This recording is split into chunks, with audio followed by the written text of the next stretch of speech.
And I certainly don't want to appear unempathetic in what I'm about to say, but I'm going to call bullshit on what you just said as far as, they've never felt younger, they've never felt better, and so on and so forth. Too bad you made a commitment, right? We're not animals.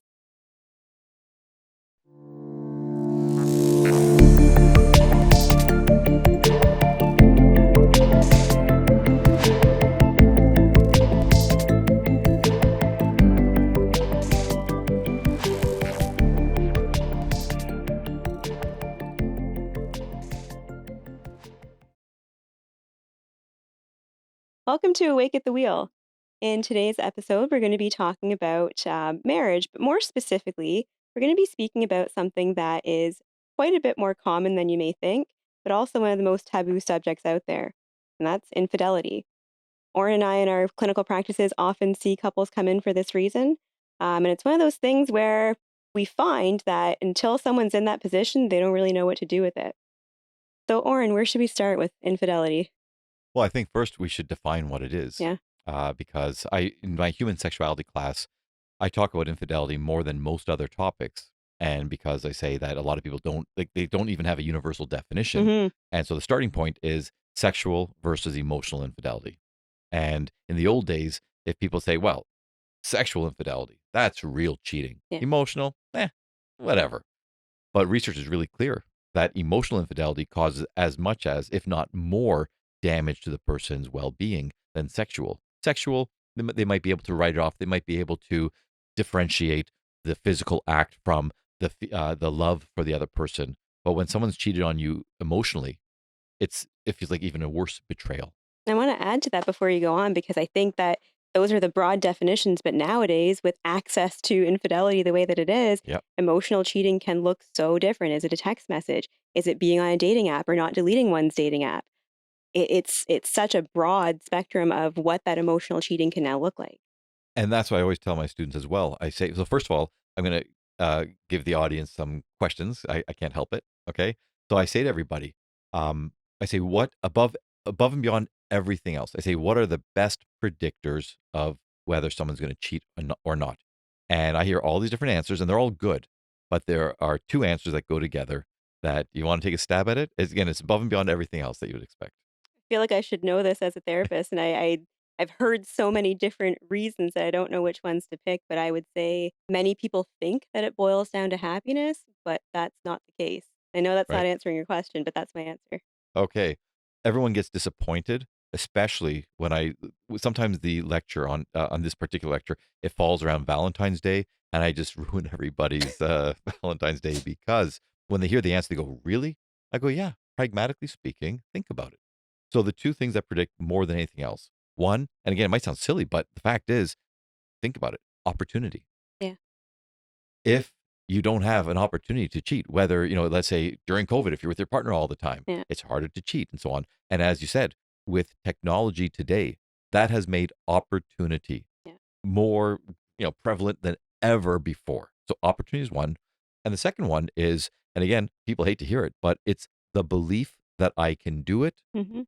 and get away with it. Yeah. But when by doing it, it means in the moment, if there's somebody there, let's say you're at a bar, you've had a few drinks, whatever, you think you can get that person, and if you think you can, get away with it afterward, and whether it's a one-time thing, whether it's a long-term affair, because if someone doesn't believe that, they're less likely to do it.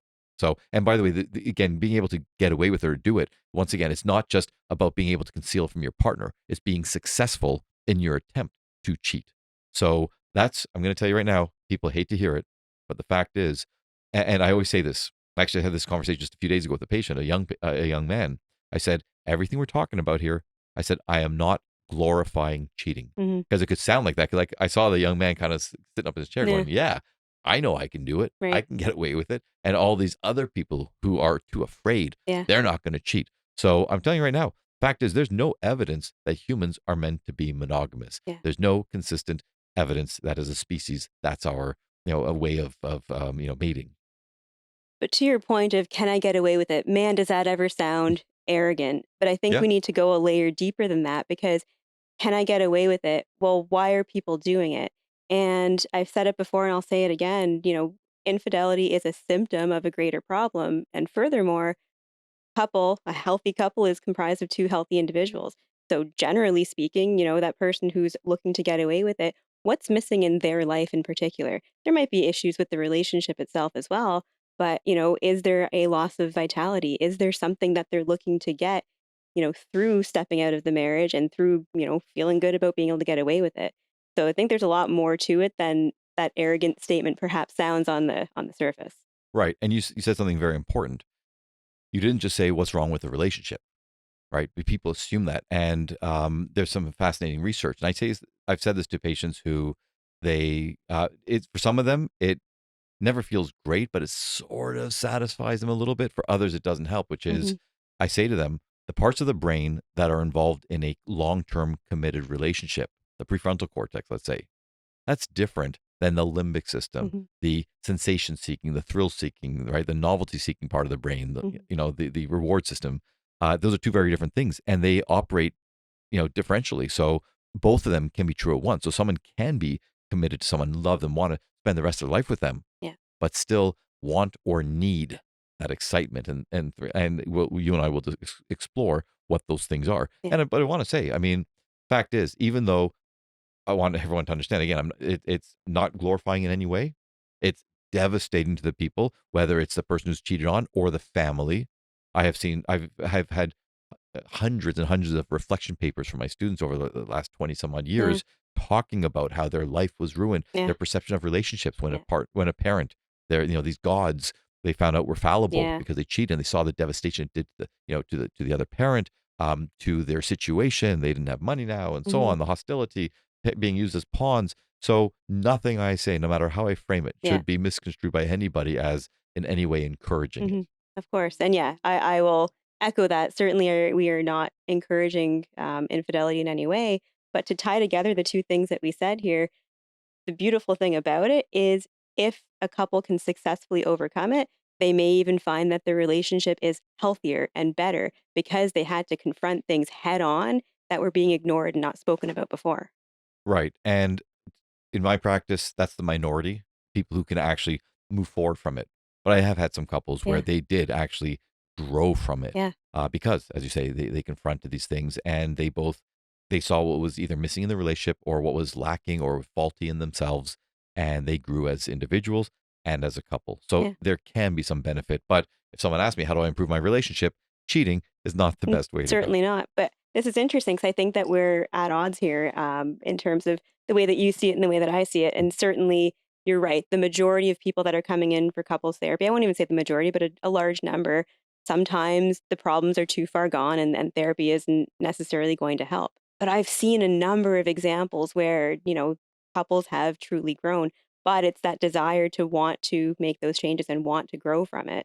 So what do you think is stopping people from being able to? Because the research does support it that if you're able to confront these things and able to, kind of start from ground zero and build your way back up, you're going to have a healthier relationship than you did when you started. Right. Well, what stops? One is oftentimes the party that cheated is just not invested in the relationship. Yeah. They appreciate it for what it is. They get something out of it, whether it's stability, whether it's the illusion of a family or the sense of a family, whatever it happens to be. But just they don't have that love, or they fell out of love, or Yeah. something like that. Or they feel I can have it all. So that's one. The other time is more. I found more commonly, and understandably so, that the person who was cheated on, that betrayal was too great to overcome, Yeah. because as we talked about, I believe in a different podcast, about resentment Hmm. being, the relationship cancer. Yeah. What more can cause resentment than to know that your partner cheated on you? Again, whether sexually or emotionally. So the person is trying, and for some people, it's traumatic sometimes, and they can't get the Absolutely. image out of their head, Yeah. or again, whether it's a sexual image or this idea that my partner was, Hmm. again, sharing intimate secrets or Right. saying things to someone else that they never said to me, and so on. Yeah. It's really, really hard. Well, and to the point of that trauma and the questions of like when and where and why and how, Right. and that can, be maddening. Exactly. So it's a big ask. And the fact is, if someone cheated on you, if it's traumatizing, whether literally traumatizing or quote unquote Yeah. traumatizing, the fact is we know with trauma that similar cues can trigger the same reaction. So Yeah. if you're with that person, you see them every single day, you're lying in bed with them, you Mhm. smell them and all this other, it can be a constant trigger for somebody, and they're Yeah. always feeling either hyper vigilant, hyper aroused, just never settled, never feeling secure. And as I Yeah. said in a previous I think two previous podcasts, that for my money, the best definition of love is feeling that your partner's got your back no matter what, because Mhm. it provides a sense of security. Yeah. Nothing makes you feel more insecure than Mhm. having been cheated on, having Right. been betrayed that way. We were talking a lot about that's how it makes people feel, but back to what we started with Mm, as far as, what is the root cause of it? right. Many times it doesn't have to do with the person that was cheated on. Yes, they're the recipient of all that pain and all that trauma, but they're not necessarily insecure in that relationship, even though it's perceived that way. So, what are your thoughts on that? Well, and now it's going to sound like as you're saying about like the arrogance factor, all right? Yeah. And again, I've had numerous patients where hearing them talk, and I don't judge because I get where they're coming from. I Yeah. understand it. Where and I've had just recently one of my male patients was saying this. He's saying, "Look, men and women are wired differently. Men, we're hunters. We love the chase." And now, by the way, having been raised by a very powerful woman, a woman who opened up Yeah. Ontario's first sex store, Yeah. A, I'm not a shrinking violet when it comes to talking about sex, Yeah. and B, I don't, even though I do believe men and women we are wired differently, if a woman wants to be sexually empowered, if she loves to be the hunter or whatever else, if she can do it and find fulfillment in it, and it's healthy, if it's done Yeah. in a healthy way, all the power to her. So even though we may be wired differently on average, we also have libidos. We also have confidence. We Yeah. also have avoidance of reality and so on. So those overlap between men and women. So I don't want to I don't want someone to oversimplify Sure. this, right? But I have spoken with many men who do say, whether they say as the hunter, as the dog, as the man, whatever else, that's just who they are. So whether it's ego, whether it's novelty seeking, Mhm. sometimes again avoidance of, I've had a lot of patients where it's avoidance, Yeah. right? And it's not a sex addiction per se, but if school's not going so well or work Yeah. or the family, right? Maybe they're feeling a bit older. What better way to kind of make them feel more alive? And the Mhm. fact is, I always tell my students and patients that libido is Mhm. not just sex drive; it's Yeah. life energy, Yeah. right? And what better way to feel alive than again to have your sex drive just on full throttle. Sure. And by the way, I have several female patients who it's incredible. And again, I'm not trying to glorify this. I'm just Mhm. trying to help people understand, Yeah. because as you said at the beginning, it's far more common than people would like to think, Yeah. especially when we include the social the texting and Yeah. everything like Yeah. that. So I've had some female patients where I literally see them get younger when they step outside of the Yeah. marriage. Yeah. So again, I'm not glorifying it, but I can understand it. Yeah. So I've treated clients on both sides of the coin here, right? Ones who've been cheated on and those who have done the cheating. And I certainly don't want to appear unempathetic in what I'm about to say, but I'm going to call bullshit on what you just said as far as, it's, they've never felt younger, they've never felt better, and so on and so forth. Too bad you made a commitment, right? We're not animals. That's great that, those biological needs were met. But when we make a commitment, there's responsibilities that come along with that. Right.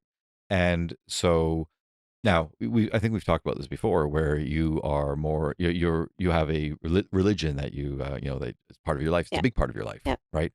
So you see commitment differently than someone who doesn't have Sure. that religion, right? And Yeah. I'm not saying that you're necessarily afraid of going to hell or something like No. that, No. but you have a different way of thinking about that. Yeah. You say the commitment is first. You've committed to that one person. Right. And it's very easy for people to compartmentalize when they don't have, a greater a force above them, right? It doesn't hold them to account. Yeah. So it makes it easy to rationalize, to Mhm. compartmentalize, and so on. So I'm Mhm. telling you again, I'm saying I see them, they feel younger and so on. And Yeah. also when you talk about the commitment, here's the thing. And again, I say this without judgment, one way or the other. Yeah.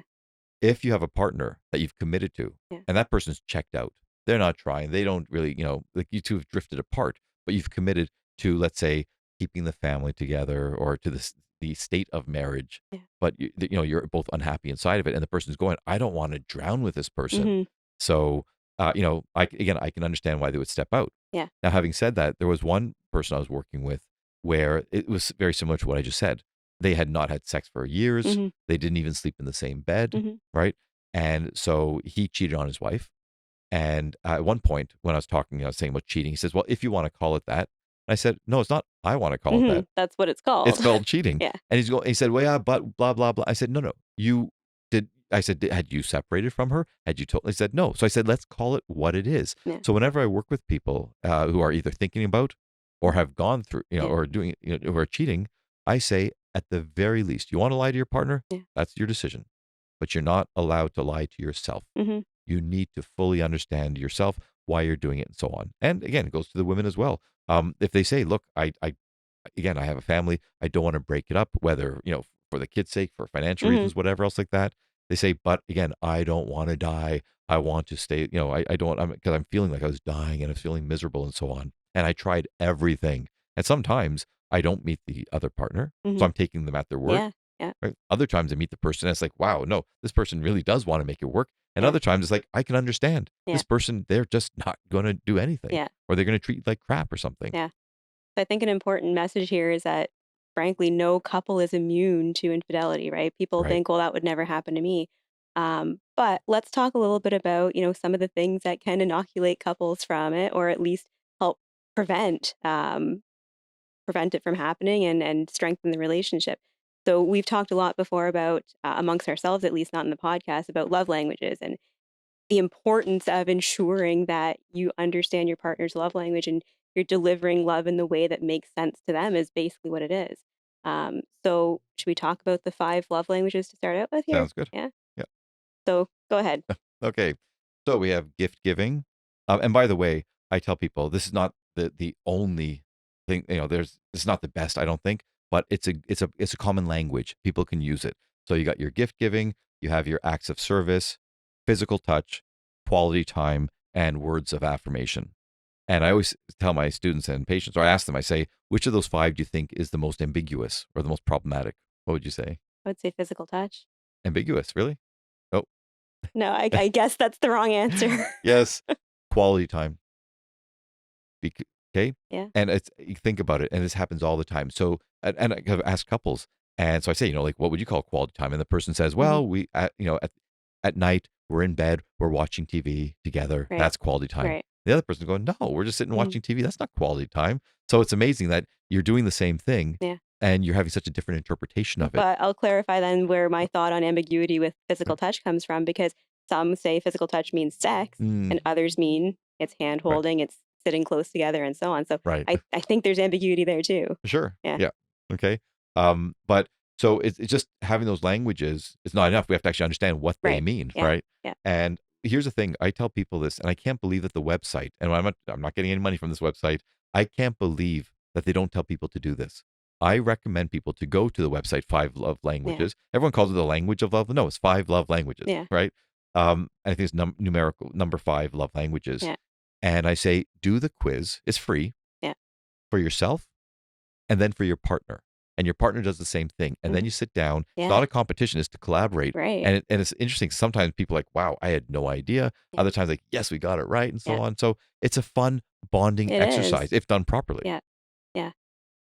But that being said, I don't think, as you said, enough people do it or understand it, right? Or know the nuance of what that language is and how to speak that language to their partner. So it's one thing to know it, it's another to really, robustly act it out in a way that makes sense to one's partner. Right. And to be adaptable Yeah. because, let's say gift giving, for example. Hmm. So I know, in some couples where this, for one person, like for me, that's not relevant at all. My love language is not that. Mine is really acts of service. That's the biggest one. Likewise. Yeah. Right. Okay. No, I love physical touch, but the other ones, eh. When I was Yeah. doing the quiz, by the way, if you do the quiz, it's forced choice, right? So I Hmm. told people half the questions is like, would you rather your partner do A or B? It's like neither. I Neither. don't care. Okay. So it can be frustrating Yeah. that way. Yeah. But where was I going with that? Yes, gift giving. So for some people, that's really important. Yeah. And for the other person, it's like either philosophically they're against it, they're against Yeah. consumerism and everything like that, Hmm. right? Or psychologically, or just maybe they're cheap, whatever else like that. Yeah. So I say you got to be adaptable because just because the person doesn't give you this lavish gift that you want, Right. right? It doesn't mean they don't love you, Right. right? Talk about it, Yeah. figure it out. And again, if you're really into gift giving and the other person really isn't, Yeah. there's got to be some compromise. Yeah. I in therapy often use the example, and maybe you're familiar with this example from The Simpsons. It's a really old episode of The Simpsons where Homer sees this fabulous bowling Yep. ball, and Yep. he ends up buying it for Marge for her birthday, and the sheer disappointment on Marge's face, I think, is such a great example or description of exactly what you're saying. Where just because one person thinks this is a great gift and my partner's going to love it, that's not necessarily true. Right. And conversely, I do remember that episode had one of the greatest jokes ever, but the converse is that if someone gives what they thought was a really nice gift Yeah, or and so on, or they made it or something, and the other person's like, well, that's not good enough, or that's not what I yeah, want, or you should have known, yeah, right? That's not mind read here. mm, Let's be yeah, gracious yeah, and let's guide them yeah, to to be more in line with what you yeah, want. No yeah. one or very few people are going to do what you want willingly if you berate them and make them feel less than. Yeah. And to go back to what we spoke about in our previous podcast about marriage, communication is really key there, right? So in the early stages of relationships, I think there's a lot of desire of, oh, I wish my partner just knew what I Right. wanted or needed and so on. But it's actually the opposite. The more we communicate and the more clearly we communicate early in the relationship, the more our partner is going to be able to anticipate those needs and again know that nuance of what we need. Right, exactly. And again, it goes back to adapting, Yeah. communication and adapting. And someone who's not willing to do that, either the communication or the adapting, Yeah. I mean, that's not a really feasible, healthy relationship. Yeah. Now, I want to shift gears for a second, only because part of the earlier conversation we're having, I'm going to throw this out at you and see what you have to say Yeah. because we don't talk about these things beforehand. So Yeah. um, imagine, I'll use you, okay? Okay.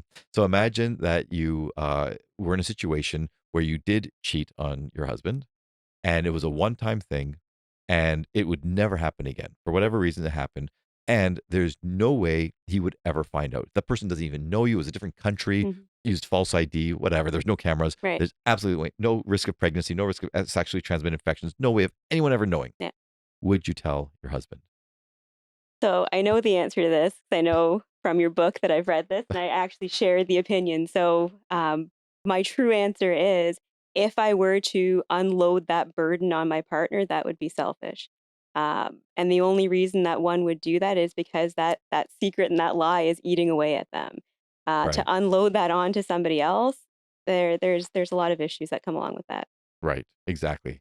And people say, "No, you're being a good person." And no, you're just Yeah, rationalizing. Yeah, you're unloading that guilt on them. That's not their burden to carry. yeah, And as you said earlier, that until you're in that situation, you don't know. And I've had many patients who've admitted they said, "Look, beforehand, I thought I would want to know. hmm I didn't want to know. I would rather just the not know." fallout that comes from it. Yeah, Yeah, it's yeah, exactly. yeah. And again, it's not to glorify or No, to excuse cheating or lying. no, It's not to promote lies at all by any means, yeah. No, but it's understanding, and that's where, we've talked about in several podcasts about knowing yourself, being true to yourself.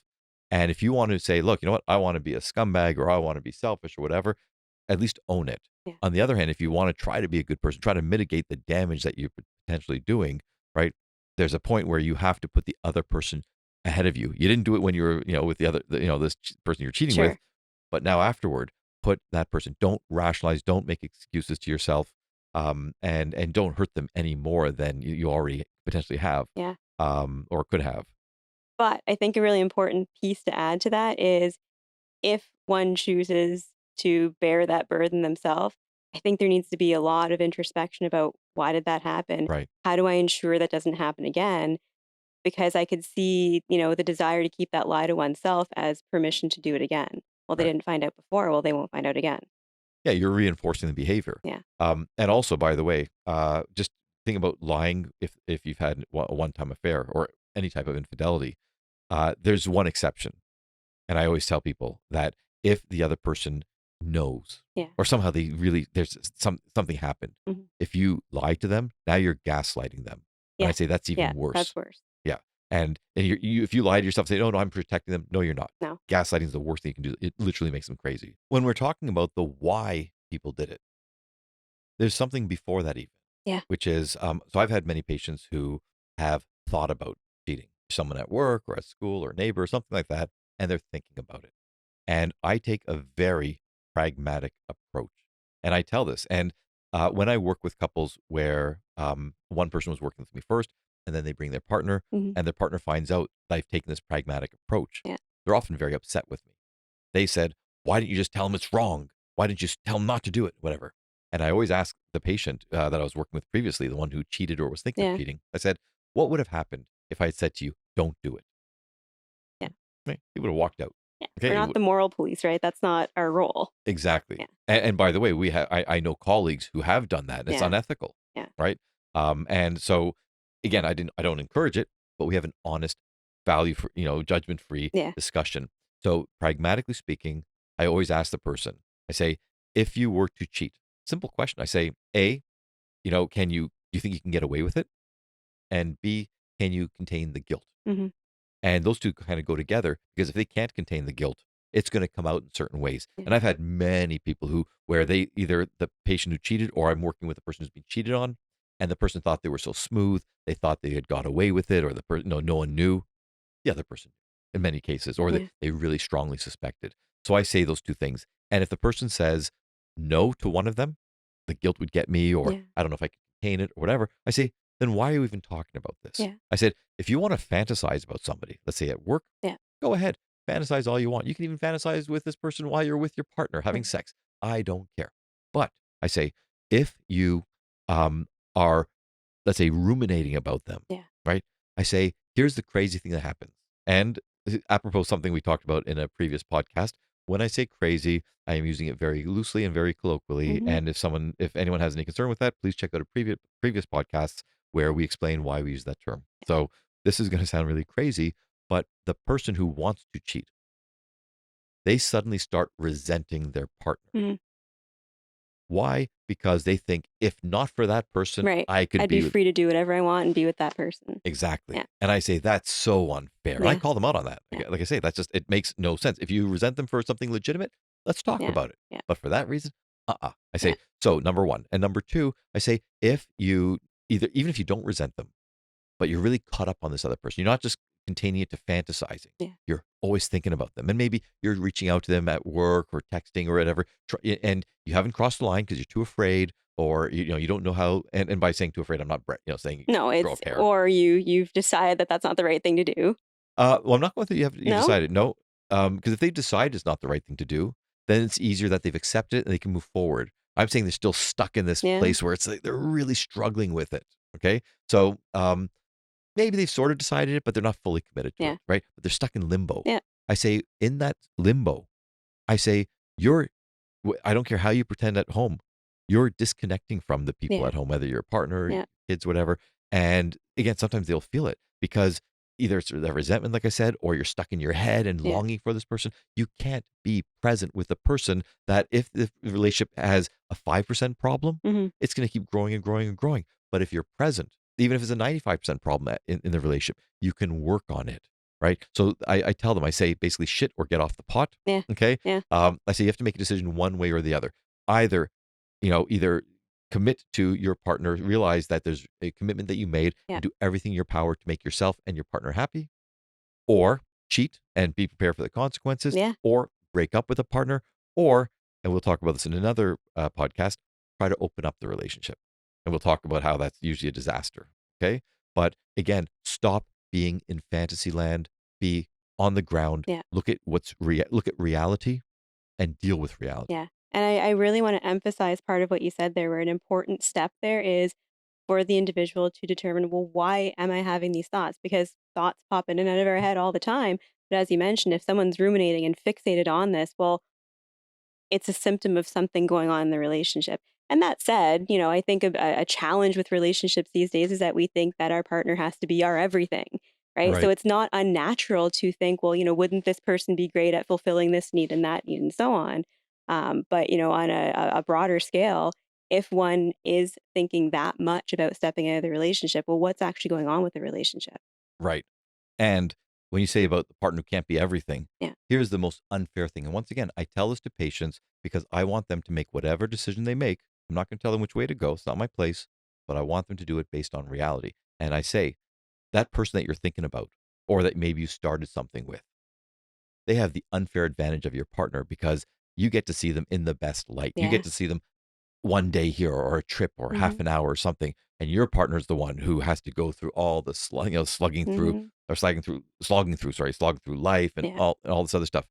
You just get the best version of this one Yeah. person, right? Yeah. That's fantasy. It's an Yeah. oasis, right? That's not fair to your partner. That's not reality. So I say to them, you got to be realistic in that regard. Yeah. Yeah. And to that point, they, forget that that person they're attracted to outside the marriage has flaws too and, has a whole other life that you're not seeing.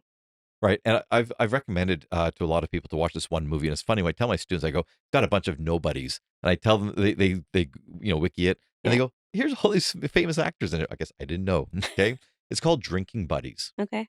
And so if anyone wants to watch it, Drinking Buddies, and I won't get too much into it, but it shows 2 different relationships.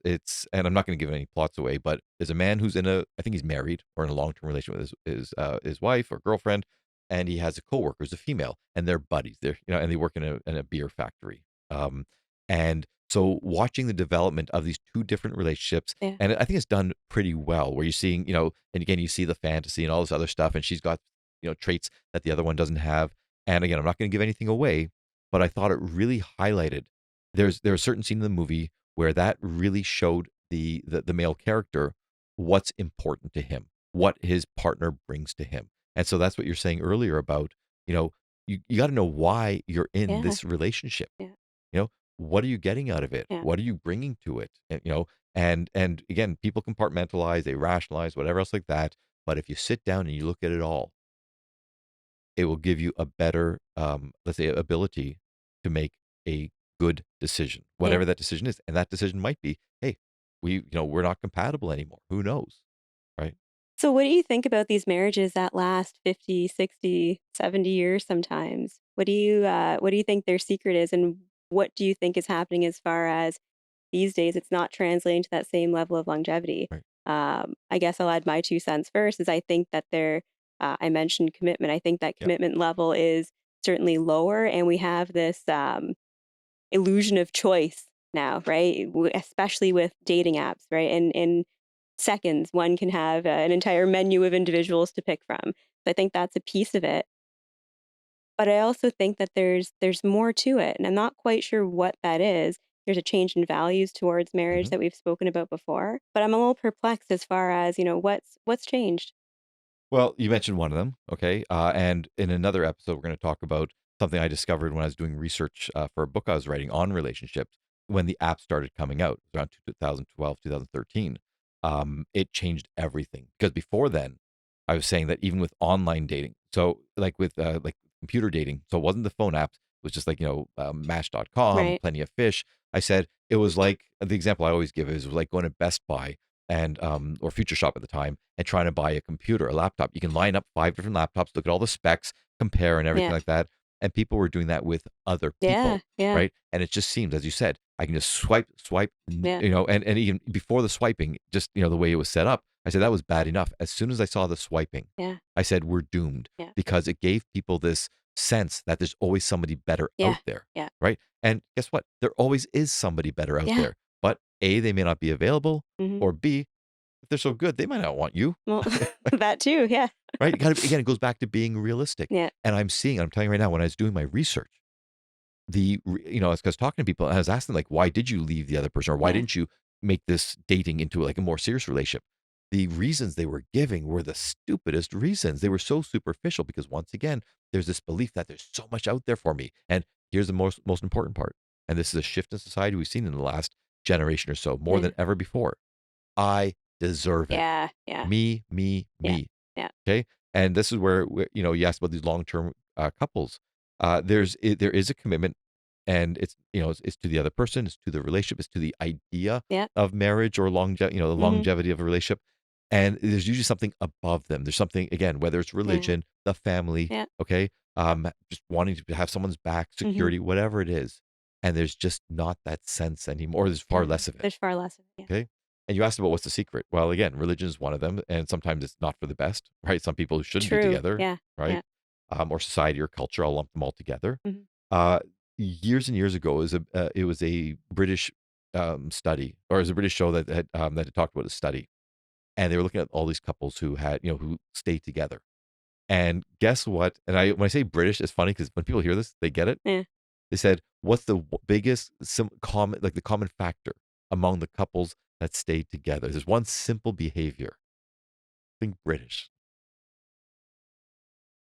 Thinking something along the lines of manners or being proper. Uh, am I on the right track? Sort of Sort off. of It's off. even simpler than that. It's one simple behavior. It's one behavior. It's a one-time thing you can do once a day or 3 times a day. Meals together? Close. It was that and again, this was the most common factor they found among these couples, Yeah. that one person, would make the other person tea. Ah, yeah, Simple act of yeah, behavior. yeah, It just shows I'm thinking about you. yeah, Being, yeah. simple. And I've actually read there's some studies that suggest if the partner is getting the morning coffee for their partner in the Yeah. morning, there's just this warmth that comes along with it and adds stability and that feeling of, I've got your back and I'm thinking of you. Yeah, Yeah. exactly. That translates to, our society, even though we don't have tea 3 times a day. Yeah. Right. But in today's society, right, it's so much about me, me, me, me, me, Yeah. right? Thinking about yourself, being self-absorbed. So again, just doing something simple for the other Yeah. person. Yeah. And now there's the old saying about never go to bed angry. Hmm. Okay, well, good luck with that. So Yeah. it's a great idea, but Yeah. that's hard to maintain. And again, in today's society, more than ever before, and I don't blame the kids because they were raised this way. Yeah. It's all about the now. Hmm. It's not about the long-term planning. Right. We're Yeah. seeing in the States, at least, I don't know how the stats for Canada, but in the States, the plan to either be in a long-term relationship, like get married, or have kids is at this lowest levels ever. Like we're talking really, really low levels because people aren't thinking about that. Whether it's because they think, why would I bring a child into this terrible world that's going Hmm. to end? Or I don't have the money to do it. Yeah. Or, hey, I like to have fun. I like my independence. I I like my like, independence. yeah. Yeah. Yeah. Okay, and by the way, I'm gonna just this sort of crosses into other podcasts we've talked about.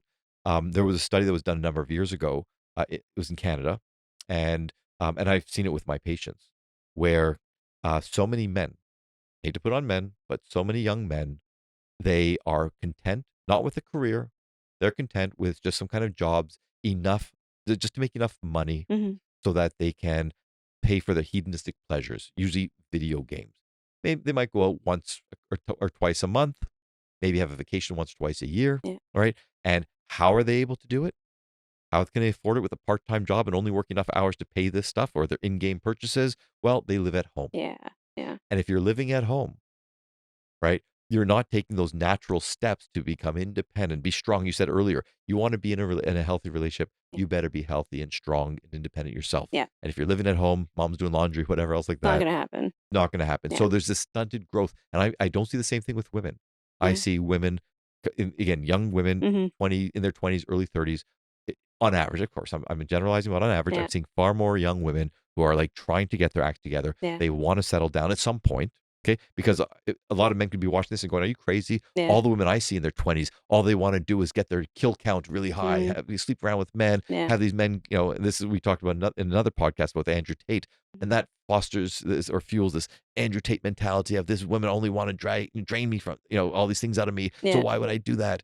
Well, that's an unhealthy Mhm. mentality. And Yeah. it's also the mentality that prevents you from committing to somebody or feeling committed. And if you don't feel committed to somebody, but you're in a relationship with them, it's much easier to cheat. Yeah. Yeah. Whew, okay, so what do people do with all of this? Because like I started out with, this is one of the most common problems, yet least talked about problems in relationships. As far as, higher level, I think that, again, focusing on what do you want? What are your values? What do you want out of this relationship? That's going to be really important. And establishing that common degree of values amongst the couple is really important. But that's not necessarily going to make it infidelity proof. So, what do you think? What can people do? Well, again, nothing can make something infidelity proof, No. right? There's always that risk. It's going in there not assuming that risk, which in today's world, a lot of people just assume that it's going to happen, sadly, right? So it's not settling, knowing your value, knowing your Yeah. worth, knowing, if you're with somebody, I've said this to some patients where they have this partner who's like way above their weight class. Okay. And I don't just mean about looks, it's Yeah. about all these things.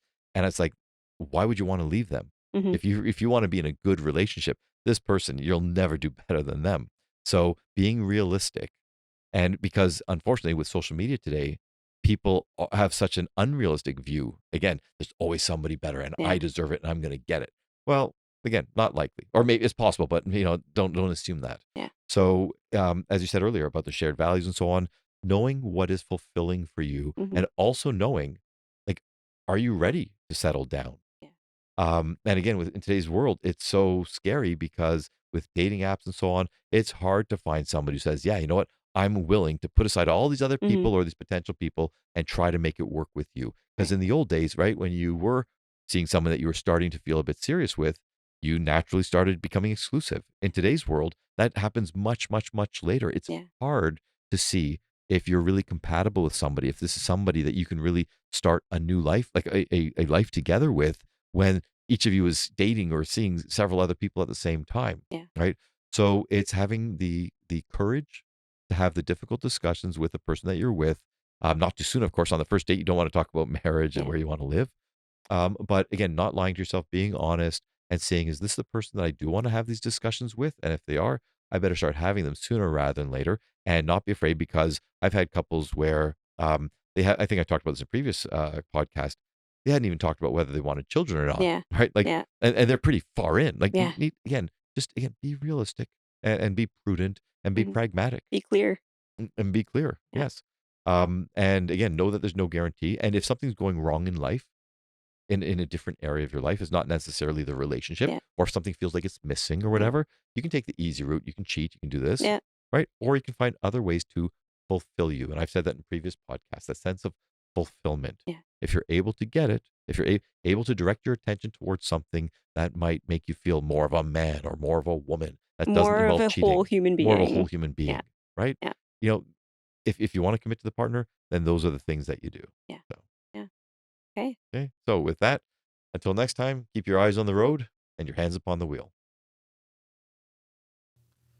As much as we love listening to ourselves speak, especially me, we would love to hear from you as well. So our emails are in the description below. If you would please write to us with your questions, feedback, comments, topics that you'd like us to cover. We can do this together, the two of us, but it's much better if we do it together. So we look forward to hearing from you, and we are going to have a segment called Rounds Table, where we're going to discuss the feedback and the questions and so on from our audience, and we will take it to the next level. We're going to help you be able to deal with some of these issues that you might be bringing us, or it's going to be a topic for us to explore together. And we really look forward to building a community of like-minded people who want to do right by others, not just for themselves.